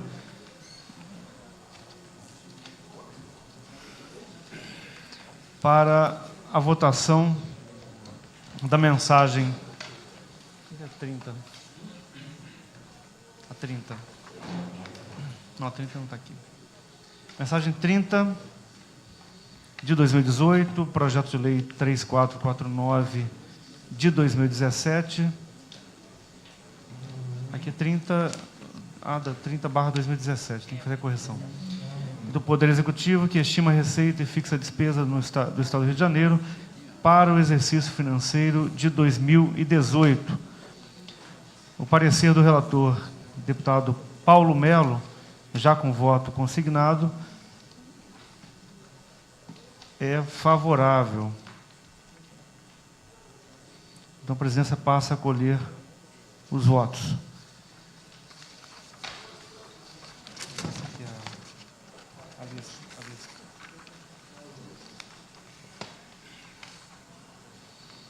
Deputado Chiquinho da Mangueira, como vota? Acompanho o voto do relator, nobre deputado Paulo Melo. Deputado Luiz Martins. Voto com o relator. Deputado Conte Bittencourt. Deputado Luiz Paulo. Senhor presidente, no entendimento dado pelo presidente Paulo Mello, apesar da vossa discordância, nós estamos votando única e exclusivamente a admissibilidade, a forma. Então, na forma, eu voto favorável, porque no mérito eu discordo da redação da linha A do artigo 5º, que prevê remanejamento absurdo de 25%, um quarto do orçamento, e discordo profundamente também do artigo 18, que aqui já sustentei. Então, na forma, estou votando favorável, mas no mérito, na forma, mas no mérito temos essa profunda discordância nos dois temas. Obrigado, deputado Luiz Paulo. Deputado Milton Rangel. Acompanho o relator e os votos dos deputados que me antecederam. Eu voto favorável. Deputado Zaqueu é suplente, nesse momento não vota, mas pode fazer uso da palavra. Presidente, eu discordo de Vossa Excelência. Deputado Zaqueu, nós temos aqui o voto consignado do relator, deputado Paulo Mello, deputado Albertassi, deputado Chiquinho da Mangueira, deputado Luiz Martins, deputado Conte Bittencourt, deputado Luiz Paulo, deputado Milton Rangel, votos de titulares, 7 votos. Presidente, nós estamos votando agora. Os presentes estão aqui. Deputado Zaqueu, já foi consignado, antes de Vossa Excelência chegar, o voto do deputado Paulo Mello, que é o relator. Ele presidiu a sessão. Inclusive, já temos... É aquela discussão que nós temos, a mesma discussão da CCJ, que o voto do relator vale como voto. Então, não há discussão nesse ponto. Infelizmente. Mas Vossa Excelência pode ficar à vontade para fazer uso da palavra. Essa questão ainda não está pacificada, porque aqui na sessão tem 7 votos, tá certo? Eu participo da sessão. Eu sou o 7º voto, substituindo quem está ausente. Então, é por isso que não ficou pacificado na CCJ essa discussão, porque na hora de colher o voto, vai valer o voto de quem está participando da sessão ou não vale? No caso do relator, vale o voto do relator. Isso já está pacificado.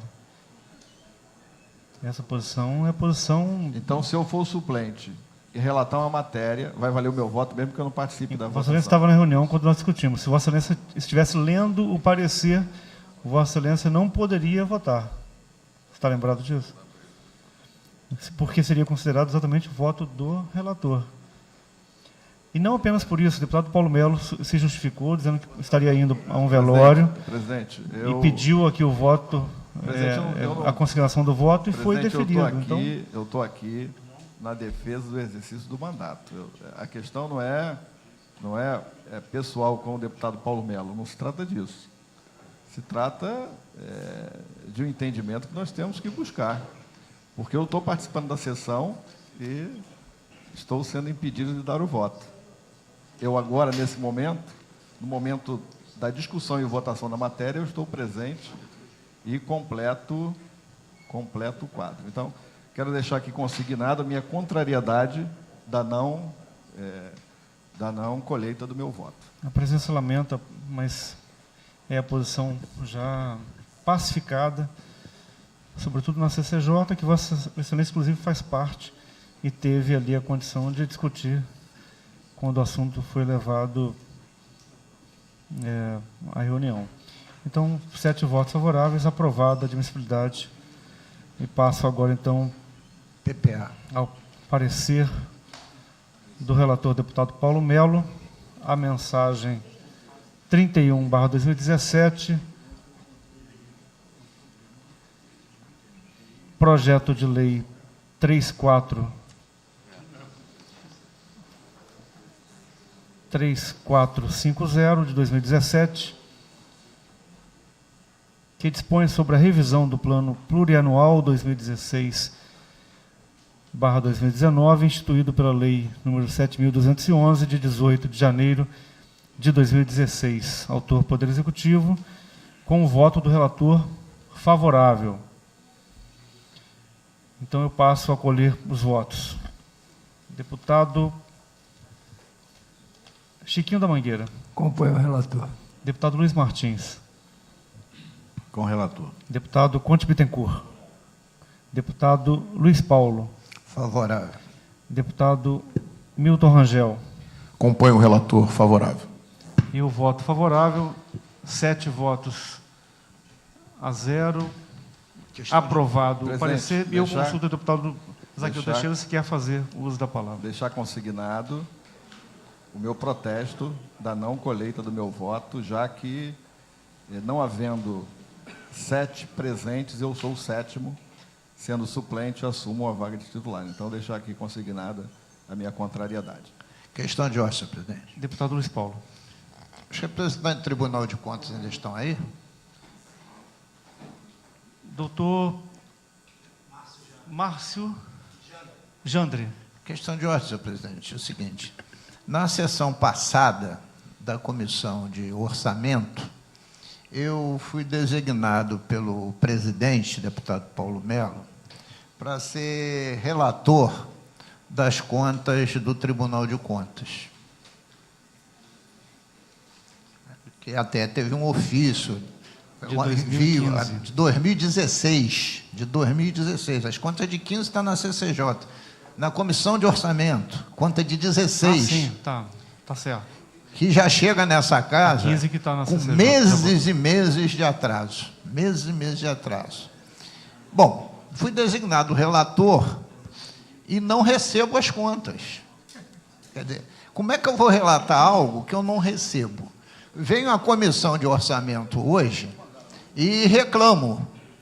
E a Comissão de Orçamento diz que também não recebeu as contas. As contas chegaram na casa, se chegaram, por que não vieram para a Comissão de Orçamento? Se não chegaram, a presidente informou que enviou. Eu não sei o que está acontecendo. Eu só não quero é ficar em mora, né? Eu não quero estar em mora, porque eu relato essas contas em 3 dias. Quando receber, né? Quando receber. E a Comissão de Orçamento não recebeu nada. Você encaminhou, foi um ofício. Um ofício, olha. É o ofício do sobrestamento que você encaminhou.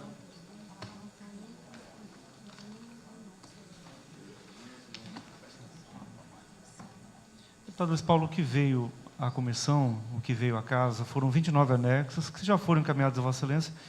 Vossa Excelência tem razão, porque não são as contas. Nem no NOTE está. O NOTE é o nosso sistema eletrônico, não consta ainda do nosso sistema as contas do Tribunal de Contas. Então, aqui na qualidade de presidente, eu vou oficiar a presidente. Vou primeiro consultar a mesa para ver se chegou e, em seguida, farei aqui a notificação ao tribunal para verificar a razão. Eu não sei se o doutor Jandre tem alguma informação. Não tem. Claro. Obrigado. Bom, nada mais havendo a tratar. Deputado Luiz Paulo ainda? No dia 29 de setembro de 17, a doutora Mariana Montebello Willeman encaminhou a todos os deputados membros, inclusive a mim, dizendo o seguinte, que a prestação de contas de gestão deste tribunal, relativa a exercício 16, foi julgada regular em sessão plenária de 28 de setembro, um dia antes. E, diz ela, pede desculpa pelos transtornos causados, etc., etc., mas a conta não chega na nossa mão. Então, Luiz Paulo, Vossa Excelência tem toda a razão, estou aqui com o ofício. Farei chegar a informação também à presidente Mariana. Primeiro vou consultar a mesa, o presidente Pisciani. Já tem também ali o doutor Jandre, que vai também informar. Enfim, e nós entraremos em contato com Vossa Excelência e encaminharemos em seguida. Bom, eu quero agradecer a todos os deputados, assessoria, representantes do Executivo, do Tribunal de Justiça, da Defensoria e do Tribunal de Contas, e não havendo nada mais a tratar, a presidência encerra a sessão. Obrigado.